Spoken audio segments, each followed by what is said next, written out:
Entre 1934 y 1945 se dio uno de los eventos que más ha impactado al mundo. Un genocidio que acabó con 2/3 de la población judía en Europa y cobró las vidas de otros 5 millones de personas identificadas como comunistas, homosexuales y gitanos. El resultado, la muerte de más de 11 millones de personas. Se juró que no volvería a ocurrir. Se creía que el mundo había aprendido una lección, que la crueldad había terminado. El lema nunca jamás se convirtió en una promesa del pueblo judío para sí mismo y el mundo. O sea, sí hay un interés, hay una voluntad de la comunidad internacional de condenar crímenes como el ocurrido con el Holocausto y de que nunca más ocurran situaciones como esa por vía de derecho, por vía política, y la diplomacia se mueve en ese sentido. Todos aseguraban que un evento como el Holocausto nunca volvería a pasar. Pero esto no fue así. Al principio de la dictadura es que lanzaban a matar, ¿ok? Entonces muchas veces en los primeros meses de la dictadura uno salía a la calle y bueno, yo me encontré varios muertos en las esquinas. Gente o señoras o personas jóvenes que no habían llegado a la casa antes del toque de queda y bueno, simplemente le habían disparado. Y los muertos lo recogían en la mañana, toda la mañana se recogían los muertos de las casas, porque en cada casa vivían 30, 40, 50 personas, lo que cabían, uno al lado del otro, ¿no? Y toda la mañana había muertos en cada casa. Entonces había un carro que lo recogía, y esto sí que me acuerdo. A partir de entonces los años han pasado y la historia se sigue repitiendo. Las atrocidades no solo se quedaron en Europa, sino que se han expandido por todo el mundo, cobrando millones de víctimas por diferencias raciales, políticas y religiosas. Eventos como el genocidio de Ruanda y Darfur, los eventos políticos que llevaron a la Noche de los Lápices en Argentina y la Caravana de la Muerte en Chile, han demostrado que las luchas por el poder llevan al hombre a olvidarse de reconocer en el otro su parte humana. Uno no puede huir ni renunciar al reconocimiento de la otra persona precisamente porque somos seres sociales, porque viene contigo, es una parte esencial de nosotros. Y es que, sea cual sea el caso, la deshumanización ha sido el medio para justificar las muertes, violaciones y torturas sistematizadas que han sucedido en el mundo. ¿Qué es la deshumanización? El diccionario Merriam-Webster lo define como privación de cualidades humanas, personales o espíritu. Este es un proceso mediante el cual una persona o un grupo de personas pierden o son despojadas de sus características humanas.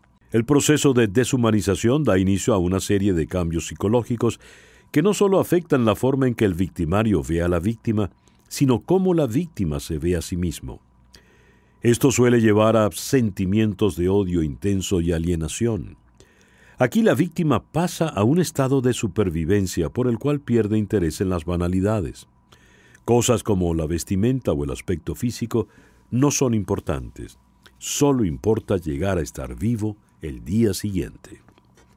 La primera cosa que nos hicieron, que nos degradaron así en una forma, nos pusieron las mujeres aparte, los hombres aparte, pero desvestirnos para pasarnos por duba se llamaba, yo no sé cómo se llama.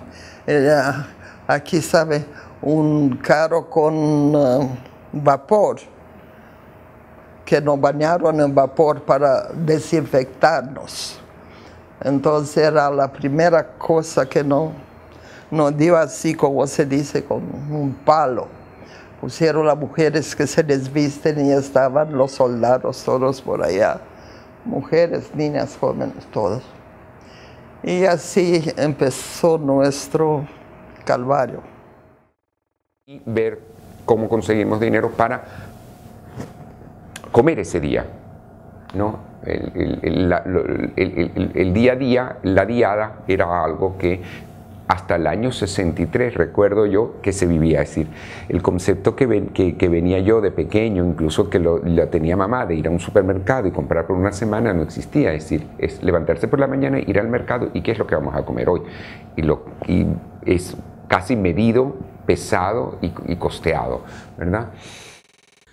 Cuanto más grave sea el conflicto, más se ampliará la distancia psicológica entre los grupos. Eventualmente, esto puede resultar en la exclusión moral y las personas son típicamente vistos como inferiores, malvados o criminales. Para que el proceso de deshumanización funcione, la víctima debe ser vista como un ser inferior. El victimario despoja a su víctima de lo que lo hace humano para hacer su tarea más fácil. Este proceso de deshumanización es el elemento que hace posible las actividades genocidas. Cuando no existe ese reconocimiento, pues ahí, antropológicamente hablando, te deshumanizas, porque te estás apartando de tu hecho natural. Y empiezan los enfrentamientos. Entonces vienen la discriminación, los prejuicios, y no se hace sociedad. Entonces cuando los valores religiosos, que son parecidos a los valores familiares que nosotros hemos recibido, no se toman en cuenta en la sociedad o se desprecian, deja un espacio vacío para que se metan los antivalores, ¿ok? Y eso da pie a la intolerancia, al sectarismo, a las diferencias raciales. La deshumanización comienza aceptando los estereotipos, en la separación del otro, ya sea por raza, política, religión, estatus social o económico.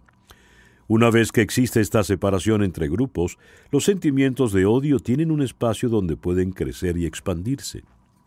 El daño va más allá de lo físico. Uno de los métodos más utilizados para quitar a las víctimas la categoría de humanos es el lenguaje. Este es capaz de afectar a las personas a un nivel psicológico a través de mensajes directos o subliminales donde no se reconoce el origen de sus pensamientos. En Ruanda, los Hutus apodaban a los Tutsis con nombres de animales que representaban elementos inmundos o sucios, como ratas o cucarachas. Juin 94, et il est 16h22 à Kigali, dans le blindé de la FLN. Avis à tous les Guinéens qui nous écoutent.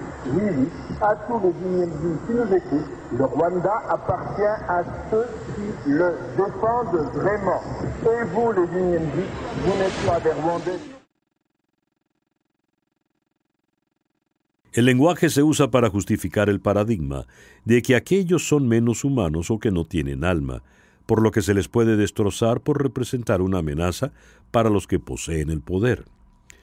El genocidio debe tener el respaldo del Estado para que se lleve a cabo. Quienes poseen los recursos económicos, el armamento, los medios de comunicación y la fuerza política son capaces de utilizarlos para destruir. Casi todos los gobiernos totalitarios tratan de buscar un enemigo interno al cual asignarle todos los males y contra el cual se va directamente con la violencia y a la destrucción. Inclusive hablaban lo que llamaban el derecho penal del enemigo en Alemania. El enemigo no tiene ni siquiera derecho a defenderse. El judío no tiene derecho a un nombre, sino a un número. Y esas situaciones de segregación y de violencia son mayores en regímenes totalitarios. O sea, la democracia es el mejor sistema de gobierno con todos sus defectos. Y realmente en gobiernos democráticos no hay genocidios, porque hay denuncias, hay tribunales que marchan a instancias internacionales. El totalitarismo, gobiernos donde un solo líder, un solo sistema, un solo planteamiento se hace, es fácil que el genocidio se dé. En la familia tú aprendes a que lo más importante son tus valores y no importa lo que el otro piense, lo importante es lo que pienses tú. Pero lo que hacen este tipo de regímenes dictatoriales es que tú sientas temor. Entonces no es que tú vales menos, sino que te hacen sentir temor de que te vayan a meter preso, te vayan a matar, ¿ok? Te sientes perseguido, ¿ok? La gente constantemente anda asustada. Y bueno, y el temor de no poder expresar tu idea, tu desacuerdo con el gobierno, pues. Esta destrucción está impulsada por el miedo de quienes poseen la fuerza. Los ejércitos obedecen a sus superiores ciegamente por un miedo falso o inculcado por aquellos que se encuentran en las mayores jerarquías. Los que tienen el poder accionan por el miedo a perder las riquezas o las tierras, el miedo a no tener el poder político o a mantener la pureza de la raza. Y este miedo se va inculcando paulatinamente en las sociedades. Fue un gran sometimiento a la cultura, a la cultura catalana. Lo que yo llegué incluso a vivir ya cuando visité España en el año 63, es decir, cuando ya vivía los 10 años, era que cuando hablaban en catalán dentro de clase, lo hablaban en susurros. Era una cosa impresionante. Y si alguien levantaba la voz, es decir, nos mandaban a callar. Parece imposible que una persona hasta un determinado día sea normal y al día siguiente salga a matar. Pero es que los genocidios no suceden por decisiones inmediatas. Existen años de procesos previos que separan a los unos de los otros. Asumir que el otro es estrictamente extranjero a mí es la realidad de la otredad, ¿no? Porque uno siempre hay lugares comunes naturales en la sociedad, bien sea por los parámetros religiosos, por los parámetros culturales, étnicos, lo que sea. Y uno tiene como esos lugares de encuentro, pero la realidad de la otredad es que el otro es distinto. Ahora, si yo asumo que es completamente distinto y lo veo como mi enemigo, ahí es donde empiezan como los problemas humanos, digamos, ¿no? Entonces la tarea de cada uno de nosotros es ir como en contra de eso. Existe un señalamiento constante del otro como el enemigo. Los ricos y los pobres, los hutus y los tutsis, los árabes y los cristianos, los arios y los judíos, los de derecha y los de izquierda. Y es que mientras se vean las diferencias del otro como algo malo, siempre existirá la maldad. Se educa a los pueblos a través de discursos de odio y actos de discriminación, lo cual tarde o temprano termina en violencia. El miedo al otro nubla la razón, haciendo que la crueldad humana se manifieste. La única manera de combatir la crueldad es reconocer en el otro sus diferencias y aceptarlas con el propósito de coexistir. Aprendí que se puede vivir con muy poco. También es un aprendizaje, ¿no? Yo creo que es importante la educación desde la familia, desde la escuela, desde la universidad, instituciones que hayan progresado en materia de derechos humanos y que fomenten los derechos humanos. Es la tolerancia. Es decir, que la verdad puede ser que exista, pero no es absoluta y que yo puedo tener una verdad y tú puedes tener una verdad, pero ninguna de las dos se puede imponer a la otra. Con apertura, sin prejuicios, sin miramientos sociales, políticos, religiosos, con aceptación, pero sin embargo todo eso se subyace en la voluntad personal. Bien, más allá de postura, de liderazgo, de lo que sea, es uno quien tiene que decidir hacerlo. Bien, más allá de que pueda ser como una moda nueva de estos tiempos, es la persona que tiene que desde dentro decidir abrirse hacia el otro, ¿no? Entonces es una opción personal. Y el país no se va a acabar. Entonces, como el país no se va a acabar, nos toca a cada uno de nosotros volver a aproximarnos a la otra persona. Porque necesitamos de todo el mundo, ¿no? El país somos todos, no es una parte, sea cual sea. Entonces se parece mucho porque a los venezolanos nos va a tocar ejercitar la alteridad y respetar y apreciar y querer y buscar la otredad como una tarea de todos los días. Para salvar al hombre hay que sembrar el amor y no el odio, eso es todo. La moraleja es que siempre hay que tener esperanza y que siempre puede pasar lo malo y venir lo bueno. La coexistencia comienza en conocer y superar los prejuicios, celebrar la diversidad y educar a quienes nos rodean de que las diferencias son lo que enriquecen el mundo. Imagina construir una sociedad sin prejuicios ni exclusión. Imagina un mundo donde celebremos las diferencias. Imagina qué futuro podemos crear juntos. Imagina qué puedes hacer